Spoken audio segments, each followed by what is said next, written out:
আসসালামু আলাইকুম।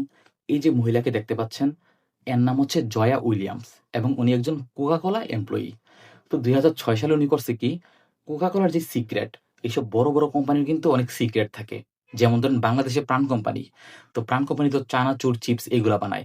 তো প্রাণ কোম্পানি কখনোই চাইবে না যে রুচি এই প্রাণ কোম্পানির সিক্রেট জানতে পারুক। তো কোকা-কোলার ক্ষেত্রেও সেইম অবস্থা।